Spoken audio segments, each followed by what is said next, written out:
Hello everybody, and thank you so much for joining us in this absolutely, well, it depends on where you are, I suppose, but it's pretty hot where I am at the moment.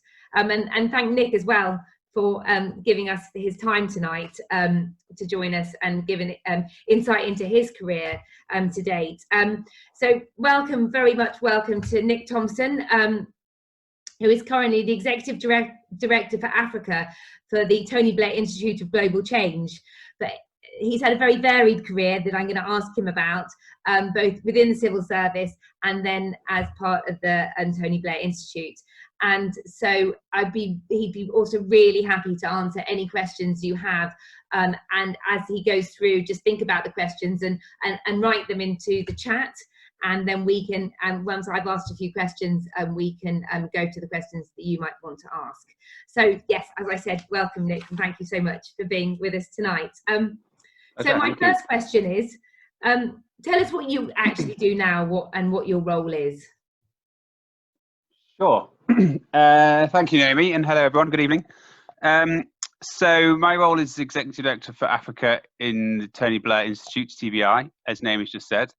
That means that we have four divisions. Well, we have two big divisions within the institute, and then sort of two more within that.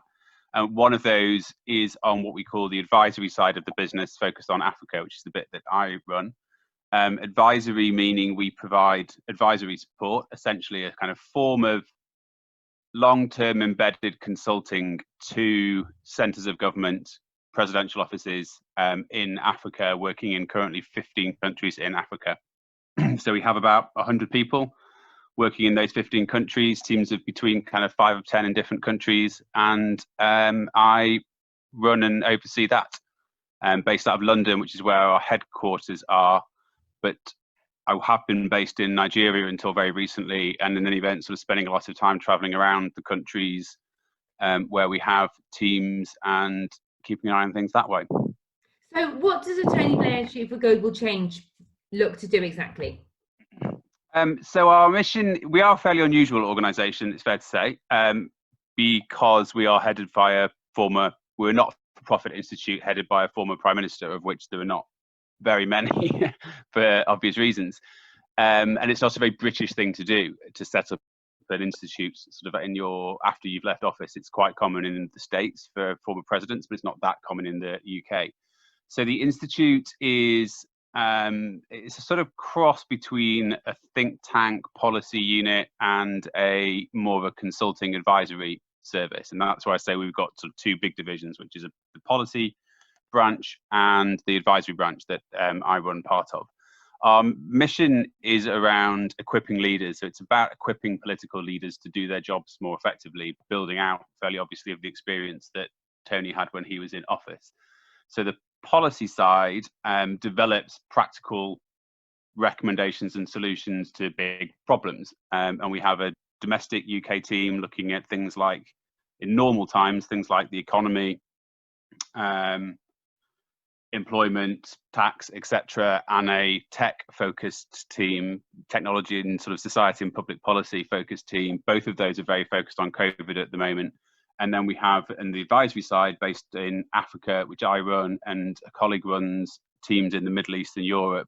And they're all providing direct, as I say, sort of essentially embedded consultancy to governments that we partner with.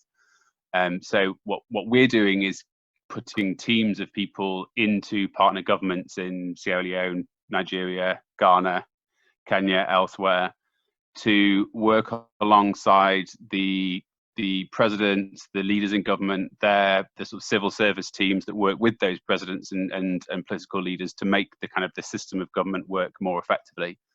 And that, speaking personally, and talked about my sort of past career, namely that builds on my experience having been in the civil service for the first half of my career, because it's essentially sort of central government systems and processes that we're working on in partner governments in Africa. So yeah, well, let's look at that then. So Nick, as you said, you started in the civil service. Can you give us really a potted history of your career? And it's very interesting for people, because people on the Zoom now today might be still at school, or they might be in the first or second year of university. So it'd be really interested for them to understand how you went from university, what you did there, into civil service, and then how your career progressed to end up where you are today? Yeah, I mean, there's been a large amount of good fortune, I'd have to say, in getting to where I am. So I did languages at university, and didn't really know what I wanted to do with that or where it was going to take me. I've really had two careers. The first half was in the civil service. I didn't have the faintest idea what the civil service was or what it meant until quite late on in my final year, when, or maybe it was the year before, maybe it was the third year. That must have been the final year. But I remember visiting. I remember lots of our friends going through consulting and accounting and law and these sorts of things, and not wanting to do any of that, and not really having a clue what I did want to do. And then I went on a sort of a visit, I suppose, that a friend from a different university had organised to meet a few young civil servants on the graduate programme, and immediately thought, like, this is the thing I want to do. So I went on to the civil service fast stream, which is the graduate entry programme, or one of the graduate entry programmes anyway, straight out of university, or at least like the September after university. And I worked in the civil service for about 10 years, doing a range of jobs that were all anchored around EU policy.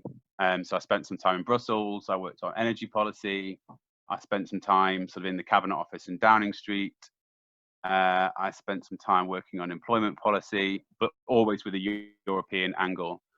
And then it was a friend who had worked in Downing Street when Tony Blair was Prime Minister, who then, when he left office, she left as well, and she was setting up one of the TBI was originally a series of organisations, one of which was focused on Africa, and a friend was setting it up. And she kind of said to me when I was about 30, I guess, so about 10 years ago, just over 10 years ago, I was looking for something else to do, and she said, "Do you fancy spending 6 months in Sierra Leone?" And I was like, cool, that sounds fun. So I went to Sierra Leone for 6 months, and that was nearly 12 years ago, because AGI was a startup then, essentially, and she and I built it up, and I then took over from her when she sadly fell ill 5 or 6 years ago now, and then we merged into TBI 3 years ago. So I've had a sort of 10-year career in the civil service, and then a 10-year career working for Tony, building the Africa part of the organisation, and then TBI over the last 2 years. Okay, yeah, but you were initially seconded from the civil service to. Correct. I was seconded out for the first 4 or 5 years, and then I left the civil service for good, and I've been with TBI since then. Okay, so how, and I'm sure that it won't be that much different today, but how did you get into the civil service? How did you obviously there is an application process, and in doing so, then if you are like a graduate trainee, I suppose, or in this fast track you talk about in civil service, how does that actually work, and then how do careers progress in that area? Yeah, so the fast stream is the structured is the sort of main structured graduate entry to the civil service. There are other ways in, I should say, and some of the departments, well, I should say two things, one of which is that it's changed a lot in the 20 odd years since I joined, or changed a bit anyway in the 20 years since I've joined, and departments do have their own graduate entry schemes separate to the fast stream. So it's not one and only, is basically what I'm saying. It's not only one way into what is a very big, well, what is really a collection of organizations rather than one organization. But the fast stream is the sort of umbrella way in for graduate entry. The way that the fast stream worked when I was there was it's essentially a kind of 3 to 5 year program where you do jobs on a 12-month rotation, and then you get promoted off it. Essentially, you're into then the civil service career structure. It works slightly differently now in the set. I understand that it's shorter term rotations every 6 months, which means you get more experiences more quickly, which is a good thing, I think. I don't quite know how long it then takes to get promoted off, but I would assume it's sort of roughly similar, that you do it for between 2 and 4 years, and then you're promoted off, so you're no longer a fast streamer, you're a sort of mainstream civil servant. And then the way the civil service works is that it is quite a structured system. And so the aim of the fast stream is to get people onto the sort of middle management ladder very quickly, in the hope that they'll also then progress up the ladder as far as you want to go. To permanent secretary is the sort of top of the chain. Yeah. And that's what my wife, who I know was hoping to join and will do another time if you want to, but she's still on that civil service. We joined at the same time, that's where we met, and she's still on that civil service stream and has sort of gone up the rankings over the last 20 years. And I bailed out basically and went into, I'd always wanted to be part of a startup, and so when that opportunity came along, it was sort of too good opportunity to say no to. Yeah, although you did take a while to make, I did take a while to actually jump ship. That's true. Yeah, to jump ship. So, just can you explain to everyone what your wife does now, actually, because it is a very interesting job role that she's currently doing. Yeah, well, so we had the same. We literally started in the same department. We were the two graduate entries into what was the Department for Trade and Industry. So we had the same background and did similar. We both did language degrees, me at Nottingham and Harry at Leeds. So we did similar things for about the first 5 years, I guess. Maybe a bit longer. Yeah, first 5 years, very similar. She then started doing slightly different stuff in the centre of government, what used to be called the Prime Minister's Delivery Unit, which is a sort of consulting arm within the Treasury, right at the very centre. And then about 5 years ago, she moved into the Foreign Office. So she's currently Deputy High Commissioner for Nigeria. And that's why we've been based in Nigeria for the last 4 years. So we were in Abuja. We're now in Lagos, or we were in Lagos until COVID came along. So she's essentially the sort of number 2 of the British government in Nigeria. In Abuja, that's a sort of general management role, and then in Lagos, you're essentially a very ambassadorial role, doing a lot of glad handing and sort of evening receptions and dinners and these sorts of things. So that's what she does. So when do you get a chance in the civil service to actually choose kind of what department you want to be in? And so you said Harriet's been in the Foreign Office for 5 years. When do you make that choice, or can you keep moving between departments, or do you tend to get a skill and stick to it and got that tranche? A bit of both. I think the thing that, as I say, the civil service is really a collection of organisations. It's almost a sector rather than an organisation. So a number of the majority of civil servants probably spend most of their career in one department and do build up an expertise. But I think it's a very good employer. The fast stream is a very good system, very good sort of training. And I think the civil service is a very good employer for a whole number of reasons. One of which is that you kind of get this passport to then move around the system. And if you're willing, there's a risk to that, because you don't build up ties and networks in quite the same way. But there's an advantage, which is that you can spend 3 years working on energy policy and then go to Brussels and then come back and work on health policy. And then if you've got to sort of take your chances essentially, but you can do a range of different things and you can move in and out of departments, and therefore you've got both the domestic civil service. A lot of people go from the domestic civil service into more frontline public service delivery, so into the NHS or into the police force or whatever, or as Harriet's done, go from the domestic civil service into the diplomatic service and spend time abroad. And those options are there. It's not a kind of given. You've got to make it happen, and you've got to take a few risks, but it is definitely possible. So with the Tony Blair Institute and careers within an institute such as this, you must be employing at all different levels. So how would, if somebody was going to be new in an organisation such as yours, how would that start? How would they, can you come in as a graduate, or how would people move up your organisation?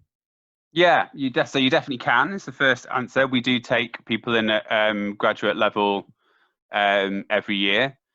TBI is about 200 people, so sort of relative, big-ish. If you come from a small organisation, as I was for the last 10 years, then we're quite big. But if you come from the civil service, then we're tiny.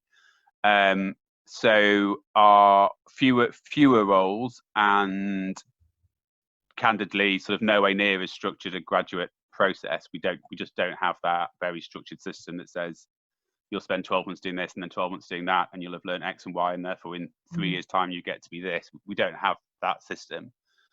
The sorts of roles that we would look for at graduate entry will mostly be policy researcher and analyst roles into the policy team. So you could be working on, I mean, we have people who've come in at graduate entry with on the tech and public policy side.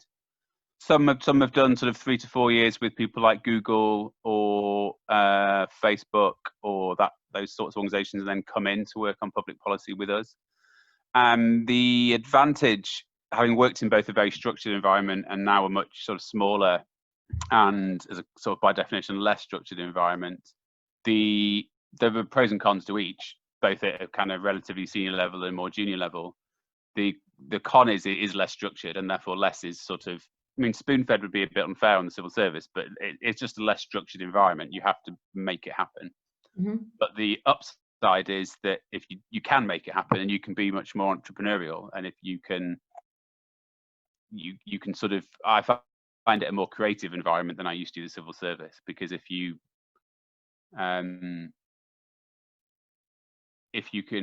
have a good idea and you can find the resources to do it, then it's easier to just run with it. In what we're not for profit, so we're not a commercial company, but it's essentially private sector in the sense that we're not a charity and we're not public sector either. Mm-hmm. And so it is more entrepreneurial, it is more creative in that sense. And where do you get your funding from?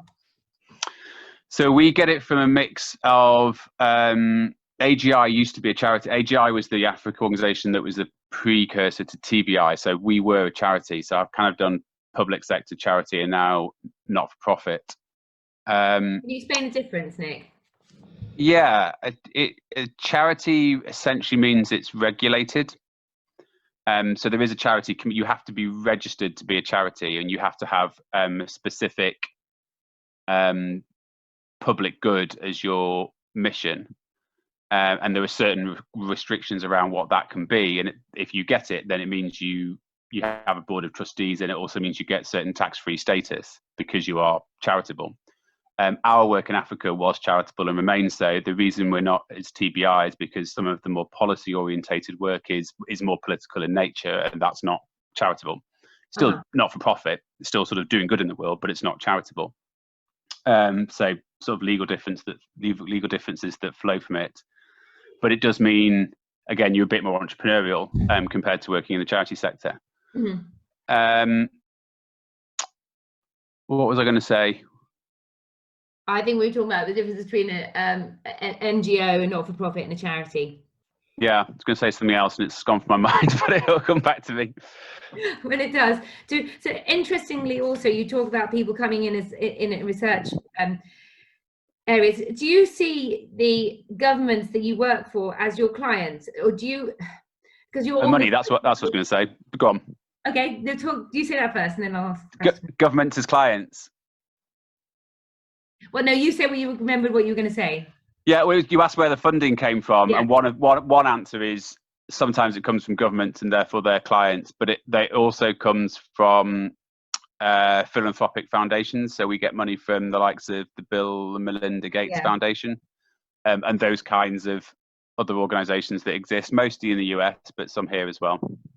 Okay, that's interesting. So I say you see governments your clients, but if you are saying in a research function, is that because somebody within the country that they're working in, say, for example, Sierra Leone, have gone into the government and they've seen a situation and they need research on it? Or do you research a kind of a package, an idea that you can then take to a government? That sounds very, very basic way of describing it, but or is it a bit no, kind of bit of both those things. So we do have a small research team doing the first of those, so working on the advisory side, which is that our team in Sierra Leone might sort of throw out, and we've done quite a lot of this through the COVID crisis, which is to research kind of measures on social distancing, when to close the airport, how to do lockdown in a developing world context. So we've done quite a lot of centralized research that then feeds into the country programs, or the policy side of the organization, which is nearly all London based. There's a small team in DC. They are more sort of producing reports for the UK domestic context, essentially. And again, there'll be sort of research teams that sits underneath that. Okay, so I'm going to kind of come off that bit and talk a bit more about you, and tell us what one of your career highs so far, Nick. What give us a career high or a story about something that's you've been very inspired by and what you've done, or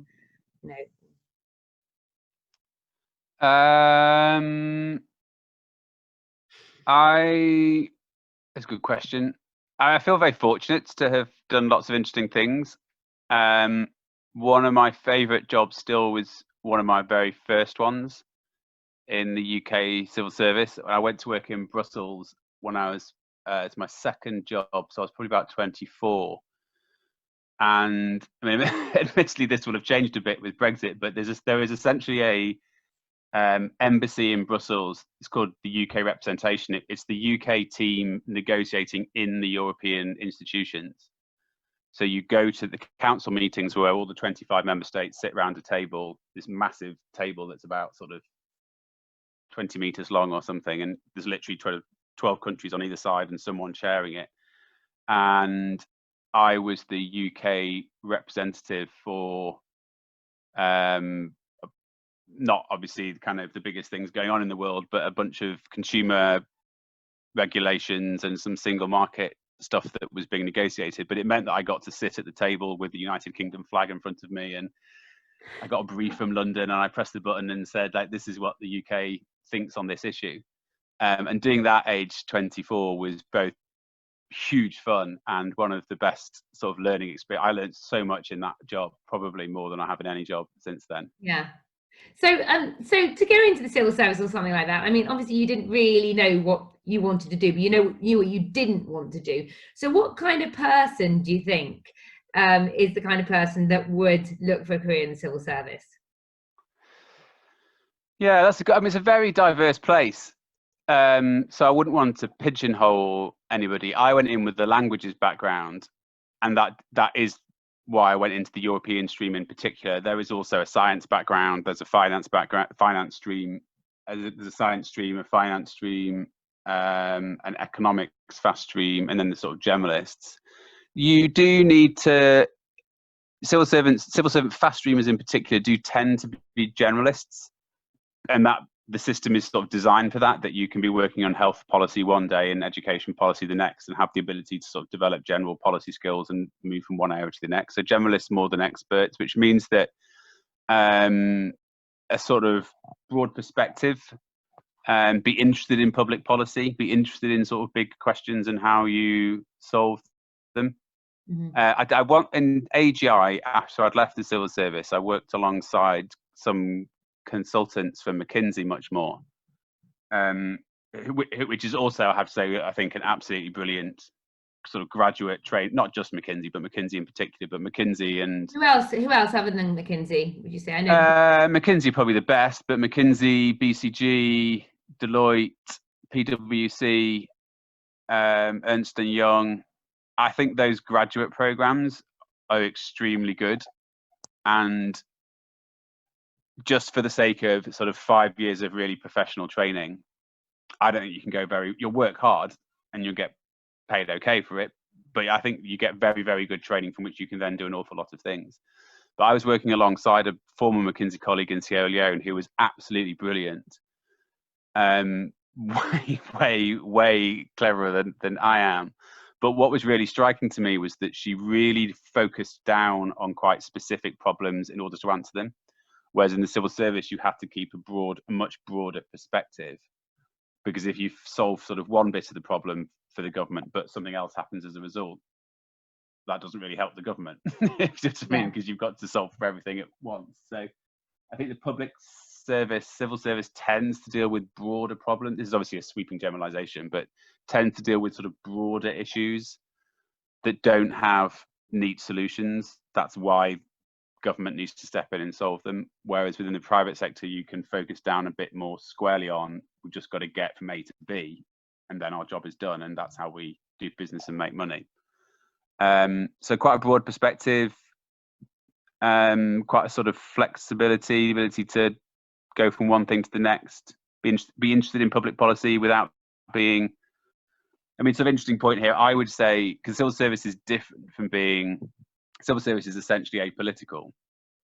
and that's a key sort of tenet of the whole system. So you've got to be kind of interested in politics and policy, but I think it's probably harder if you're very party political. Yeah. In which case, a researcher role in Parliament or for an MP might be a more interesting route. Okay, so go into more Parliament and government rather than the civil service. Because exactly. You have to switch very quickly as well between different governments, don't you? And different. Exactly. And be prepared to do that. And be prepared to do that. Exactly. And you do have to sort of believe in you have to be able to give advice to ministers, because that's what the civil service ultimately does, is advise ministers, at least the kind of central civil service where I worked. Your job is to give advice to ministers, and then ministers decide what to do with it. So you have to believe that that's a worthwhile thing. If you know what I mean. Just the giving of impartial advice for somebody else to decide what to do with it is a worthwhile thing. So it is different from a more executive, including like my current role is more executive now. I get to decide for myself, whereas in civil service you're generally preparing advice for someone else. And also, therefore, you've got to be able to prepare advice on a sort of range of different issues, be willing to say things to ministers that they don't necessarily want to hear, but equally be willing to implement things that you don't necessarily agree with, if that's what the minister decides, because the minister ultimately is a politician, and they have a democratic accountability that you don't as a civil service.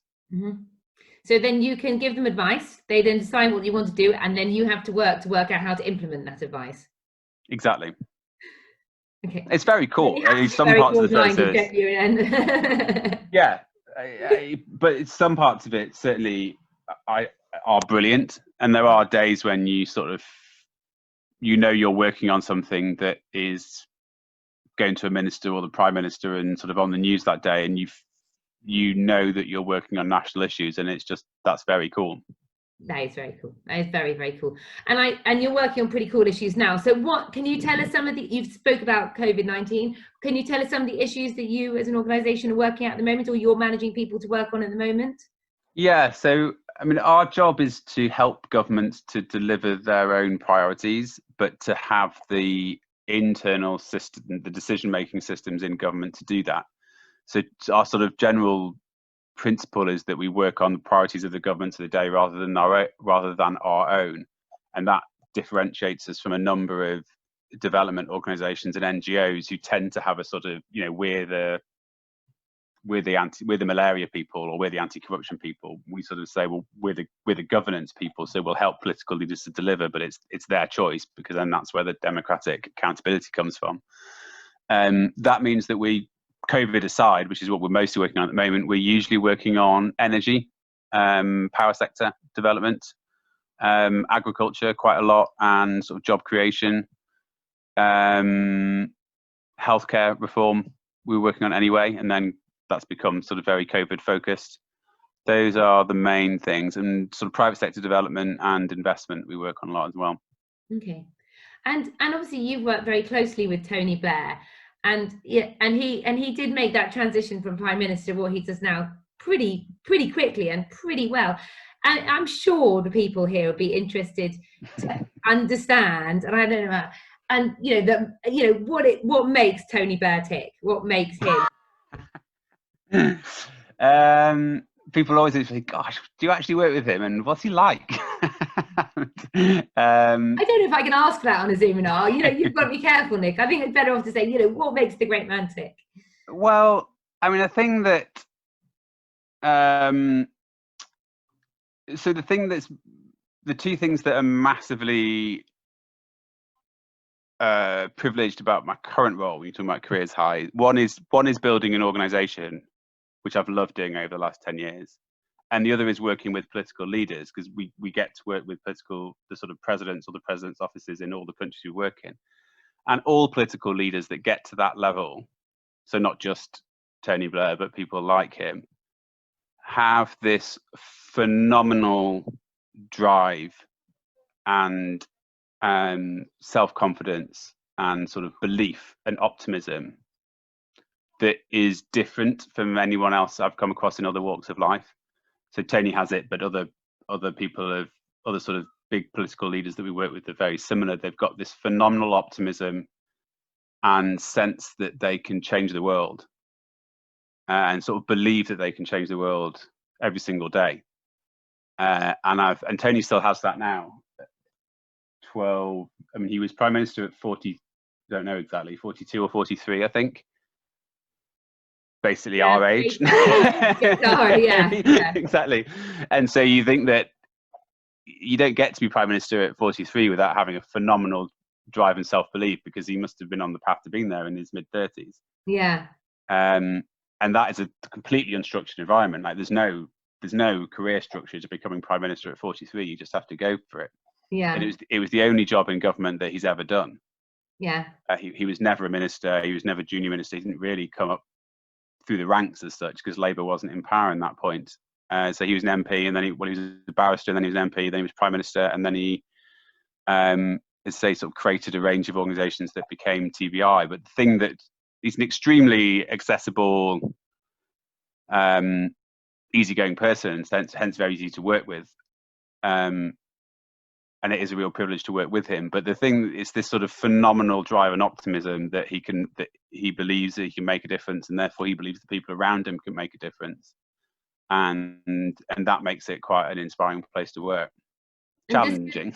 Does he? I know, challenging. Yeah. He's got strong belief in you, obviously. Does he ever sleep? I mean, you know, I met Tony Blair once, and I remember being so amazed by his charisma that I was working with him on something, and you know, he just took over the room as soon as he walked into it. And he was with a lot of other politicians at the time, but he also had done his research, even though he didn't need to. And you could tell the other politicians hadn't really done their research, but he was definitely in there saying, right, I've read about you, I know this, and I thought that was really, he didn't need to do that, but he had made that extra bit of effort. That was really that's right. That's exactly right. He's like that. He's got a sort of drive to work, a drive to know more. He's always on top of the detail. I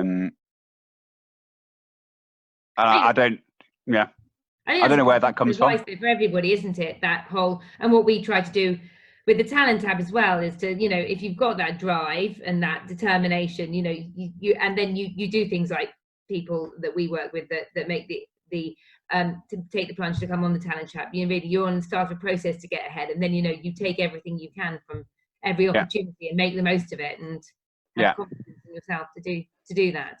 I think political research jobs, by the way, to go back to the sort of graduate roles, again, sort of less structure. I mean, I've never been one, I should say, but I've worked with quite a few, particularly in Brussels. A less structured environment again. And I suspect it's sort of quite hard work for quite low pay. I don't actually know that for sure, but that would be my instinct. But I think you can have a really good time if you're interested in politics. And if you do get hooked onto the right politician, you can sort of find yourself in extraordinary places. Oh, great. And how would you go about, do you think, getting a political researcher role? You basically write to an MP. They all have researchers of 2 or 3. Sometimes they're based in their constituency, and sometimes they're based in Parliament in London, or Portcullis House, which is sort of next to Parliament. Yes. And they'll do a range of things, from speech writing, responding to correspondence, developing policy proposals. So it really boils down to the individual. But as an example, I don't know exactly her background, but our chairperson when I was in AGI was a lady called Liz Lloyd. She'd started out her career straight from Cambridge as political researcher to Tony Blair. But in 1993, I think, when he was, you know, just an MP. And then within 2 years, he became leader of the opposition. And then another 3 years later, he was Downing Street, which meant she ended up working for 10 years in Downing Street and ended up as his deputy chief of staff.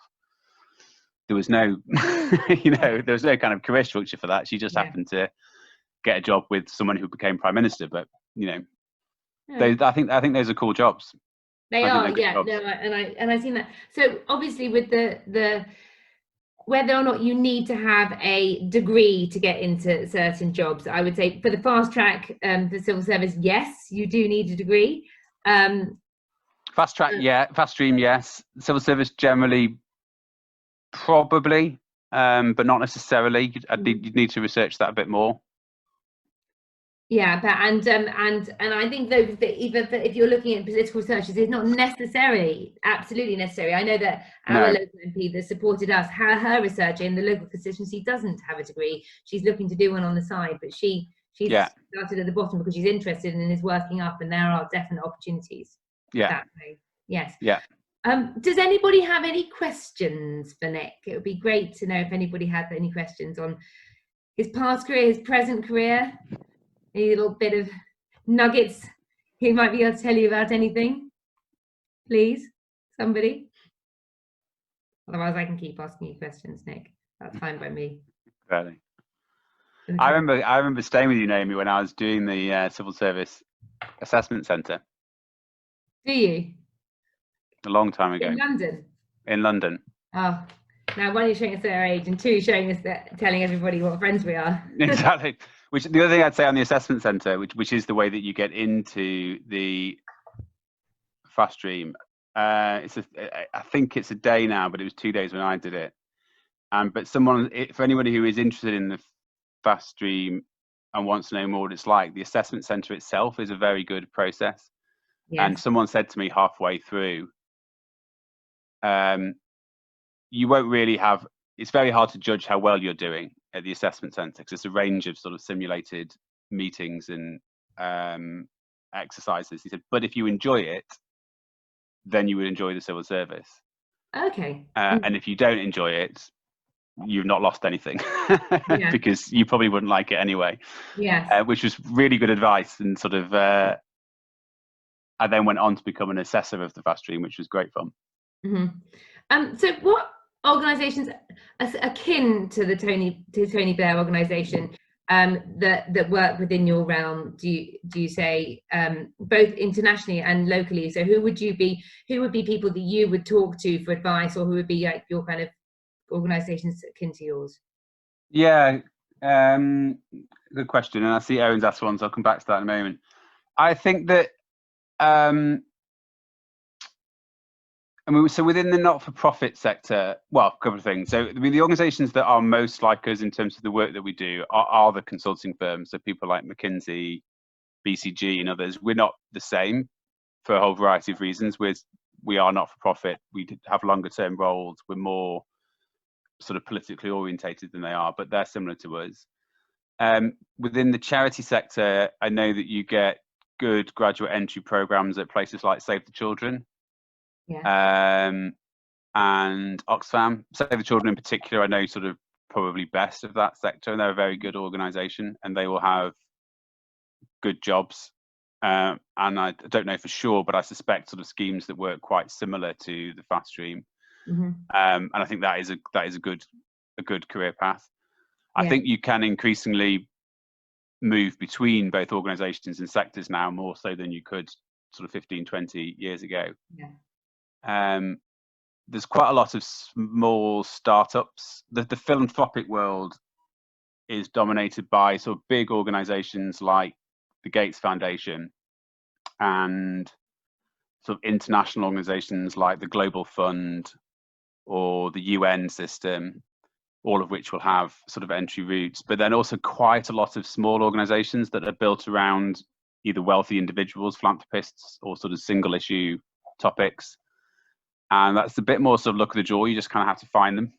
Yeah. But they do cool stuff. Some of them do anyway. And I think you can have, a bit similar to the point I was making here, I think you can have more scope to carve your own way in a small organisation. Yes. We had a graduate work for us for quite a while who then went to do a sort of general manager role for a small charity called Street Child, you might have heard of, that provide support to street children in Sierra Leone and other places. And she was a sort of general manager who kept the whole thing going. Yes. And yeah, that was a cool job. You're learning key skills, aren't you, and learning best practices. And I suppose a lot of the bigger charities, as you say, have graduate schemes, so they'll take, you'll understand the nuts and bolts of that. So that means that there's a lot of things that you can share across different organisations, which exactly. Yeah. Exactly. And I think that now more than ever, it's very it's very pertinent to understand that, you know, you're not in a job for life, and that and finding a job in the current job market, it's good to get one and get in there and get your feet in the door, and then from that position you are able to look around, make the most of that, but then move. And I think a lot of the Zoom labs we've had recently have shown how, you know, I'm sure, you know, when you were studying German at university, there was you had no conception of what you might be doing now. No, that's true. And I don't think, and I think, you know, and so many people can't, and the world is changing so rapidly, and communication is changing so rapidly, and jobs are changing. Exactly. So that, you know.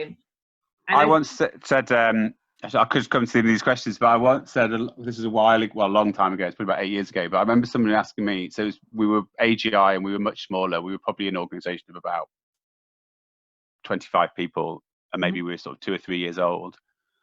And I remember someone asking me, like, what do you actually do? And I said flippantly, but I then used it about 15 times in the years since, I have to deal with everything from paperclips to presidents. But it was a way of saying that in a small organisation, the point to this is that it is relevant, I think, to graduate entry roles. In a small organisation, you kind of have to do whatever needs to be done on that particular day. And if that's like fix the photocopier because it's broken, then that's what you do. In our organisation, if that's briefing Tony Blair or writing a letter to the president, then that's what you do.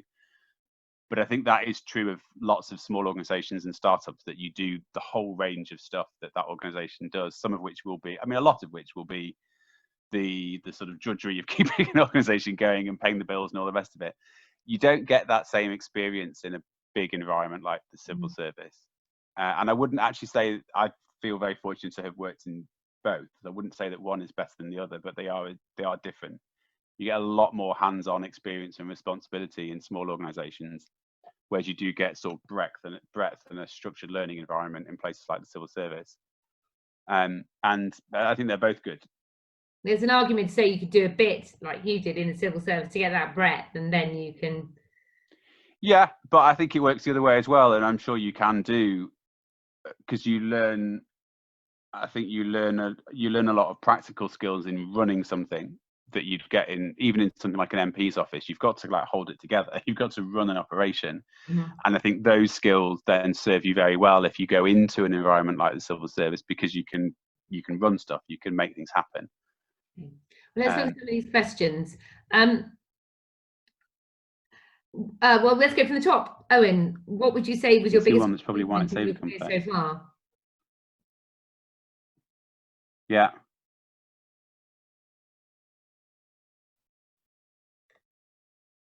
White saber complex is a big question. I'll come back to that. Biggest achievement for career so far?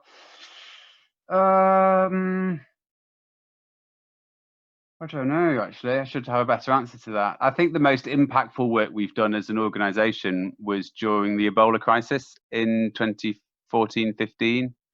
And it was sort of, we worked in the 3 countries that got hit by Ebola, Sierra Leone, Liberia, and Guinea, before the crisis came along. And we're not really public health, well, we're not public health experts, not really public health experts. So we weren't expecting to find ourselves in that situation, but it just happened to the countries. And because, as I said earlier, we see our job as helping governments to deliver on their priorities, suddenly this kind of crisis was unfolding.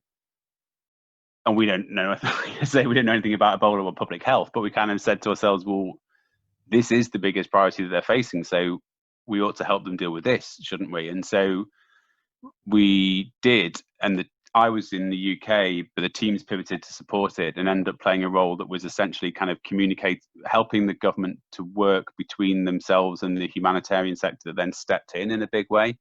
And it was massively eye-opening about how the humanitarian sector, which is different again from the development sector, sort of works in practice in its relationship with government. So that, I think, was the most impactful thing we've done as an organisation, and it was very impactful personally, partly because of just the kind of the situation and what it meant at the time, and partly because I'd worked in Sierra Leone myself previously, although I was based in London at the time, and partly because I'd just taken over the organisation as CEO about a year before, because Kate, who I mentioned, who set the thing up and was a friend from the civil service, she'd fallen ill, and I then took over from her. And then a year later, Ebola kicked off. So it wasn't sort of, you don't plan to be doing these things, but then they come along. And so it was a big deal, and it was a big moment to sort of decide that we were going to do this as an organisation, and then to see it through and to help the governments to overcome it relatively quickly was definitely I mean, it wasn't a highlight in the sense of like it was pretty stressful, but looking back, it was a big moment. Yeah, and great to have had that opportunity to help. Yeah. Would you be able to speak more about the diplomatic services and the opportunities within that? Yeah.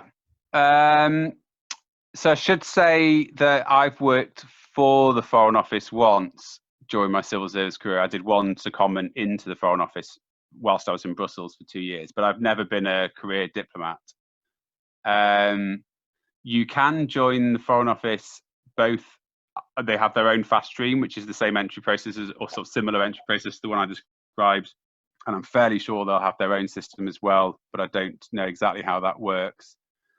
The Foreign Office works on the basis that most people do sort of rotations of 4 to 5 years in London and then 4 to 5 years abroad. Not exactly, but roughly like that. They obviously have a global network that is huge, so you can be going to all kinds of places. Sort of similar to what I said earlier, but focused on the Foreign Office, you tend to develop career tracks around not particular countries, but particular parts of the world. So you might be a Europe expert or a Africa expert or a China expert.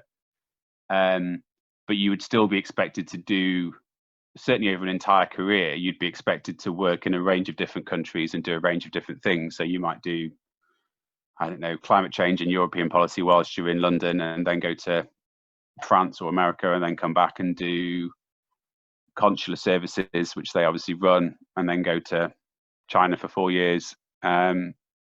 It's a very cool organization. Obviously about to go through a lot of change if you've been following the news of the merger with DFID and FTA. It's interesting to see how that plays out. DFID was where I'd actually wanted to join 20 years ago, but I never actually did.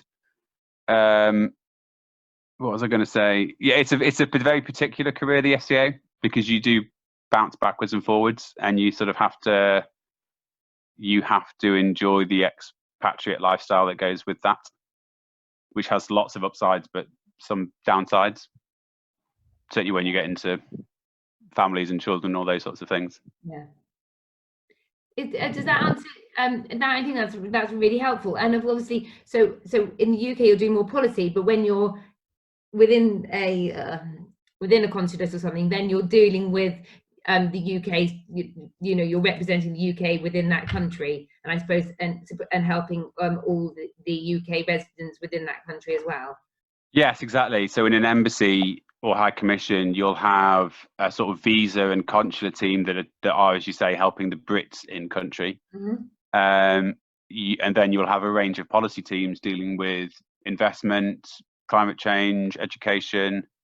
You'll often have, and this is why that sort of point I was making earlier about the diversity of careers you can have within the civil service work, certainly within a big mission. So in Brussels, where I worked, or Nigeria, where we've just been, or the big places that are like Paris, Washington, you'll have roles that are in the embassy, but are actually from a home department, as they call it. So the Home Office or Department for Education, Department for Health even, will have people seconded into the embassy to that country.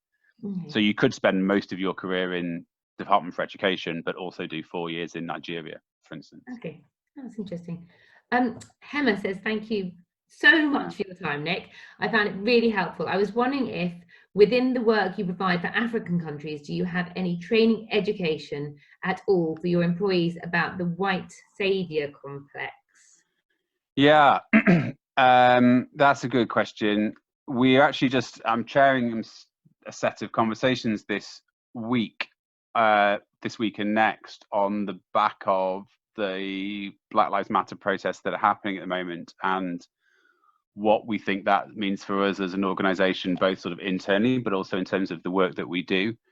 And the sort of white savior complex is definitely a, what's the right word? It's the sort of issue that the development sector needs to take, development sector generally, and therefore all organisations within it need to take on.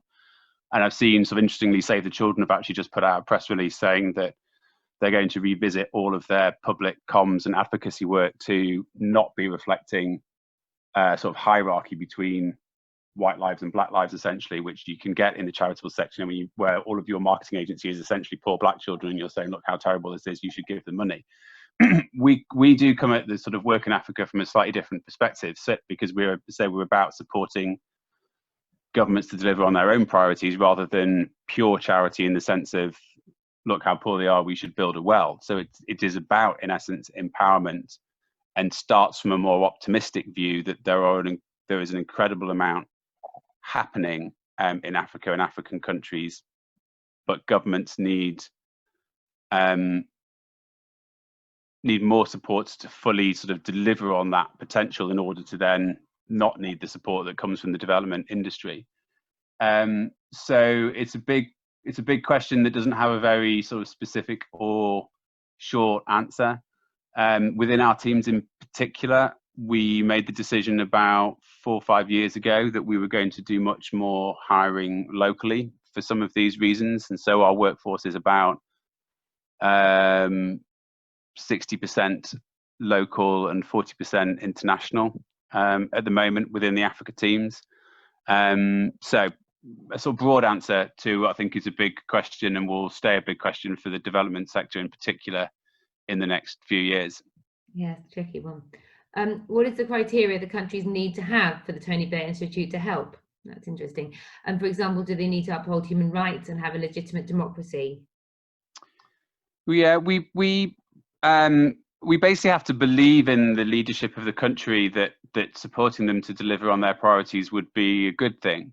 That includes things like democracy and human rights, but we do also take the view that that democracy is a sort of process that countries and governments, or political systems rather than governments, need to work through, rather than something that can be immediately sort of imposed from the outset, from the outside rather, which kind of speaks to some of the downsides to the white savior complex that a colleague earlier just referenced. And so we do accept a sort of messiness, if you like, to political reality in countries that some organizations don't accept. So to use sort of specific examples to make that concrete, we do face some criticism for choosing to work with places like Rwanda and Ethiopia in particular, where other organizations like Human Rights Watch would criticize those governments and say that they don't uphold Western standards of human rights and democracy.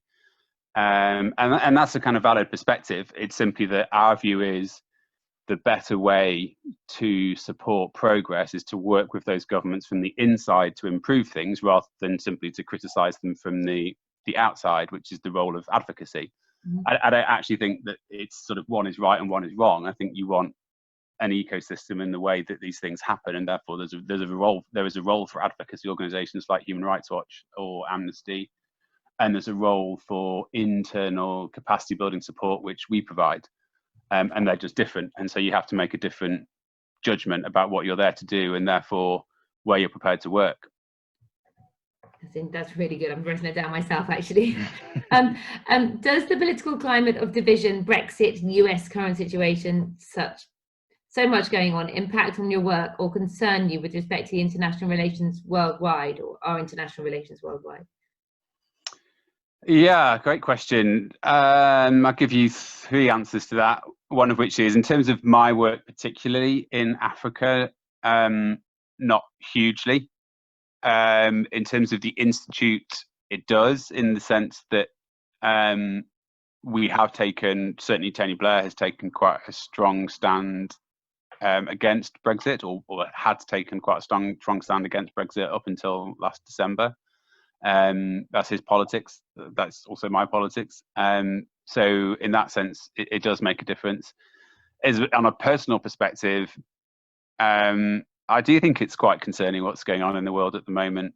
and sort of US politics in particular looks quite unpredictable, and the sort of US-China standoff that we're increasingly seeing in a COVID or kind of post-COVID context it just feels very unpredictable. It feels quite unlike any previous period that I can remember, and I don't quite know where that's taking us.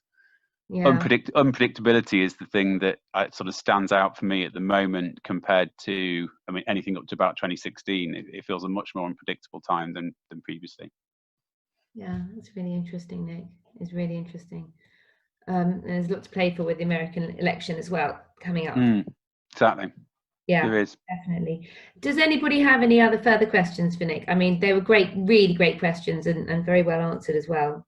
Interesting and broad.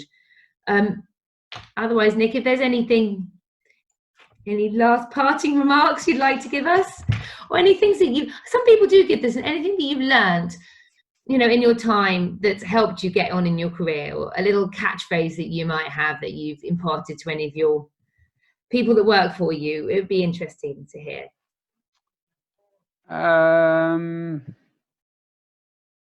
Sorry, I didn't brief you on this before. Yeah, that's all right. I'm usually quite good at catchphrases. I don't have any. I mean, I will confess a sort of personal bias, and this is a bias. You don't have to agree with me, but I do personally. I was going to do a master's after university because I didn't know what else to do, and then got a job, and so did that. But I do think that you learn more working than.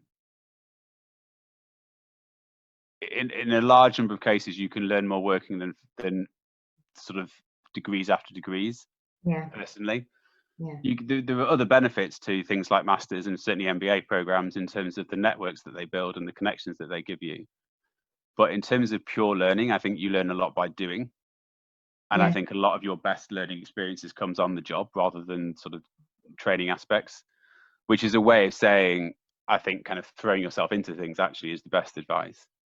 And that's partly why I say the sort of small organizations have downsides in terms of the career structure they provide at graduate entry, but they have a lot of upsides, which is your ability to throw yourself into stuff. And I think that if I was starting all over again, that actually would be my main advice, would be just sort of go for it and throw yourself into it.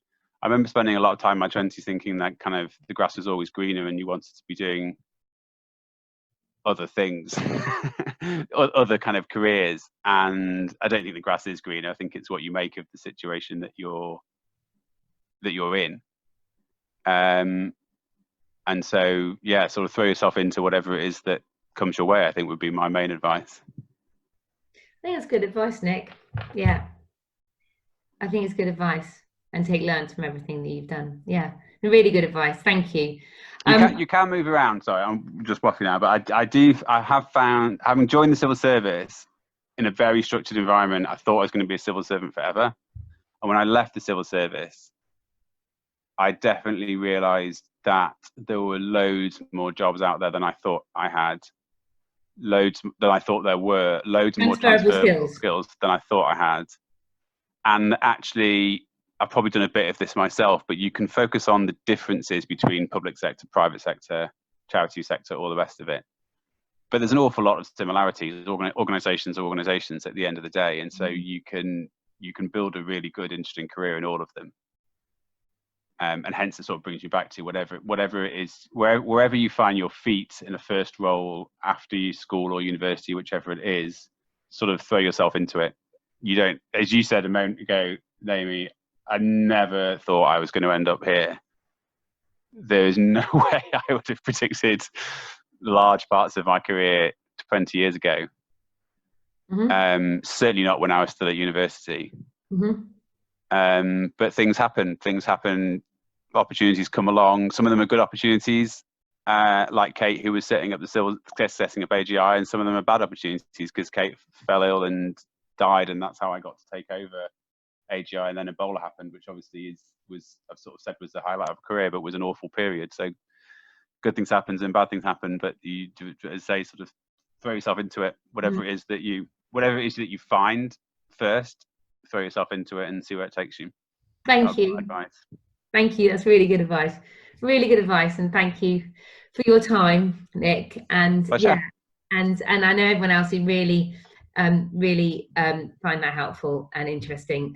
Yes, thanks, Nick. Really interesting, really helpful, and this will be available for other people as well, so they can get advice from it as well. And it's lovely having two different careers that we could look at in one hour. So thank you. Look, you've got lots of thanks going on there. So have a good rest of the evening, everybody. Go and get the last vestiges of sun. Exactly. And and thank you again, Nick, for your time. Really, Pleasure. really appreciate it. Thank you, Naomi. Thanks, everyone. Have a good evening. Thanks, everyone. Good luck. Bye-bye. Bye.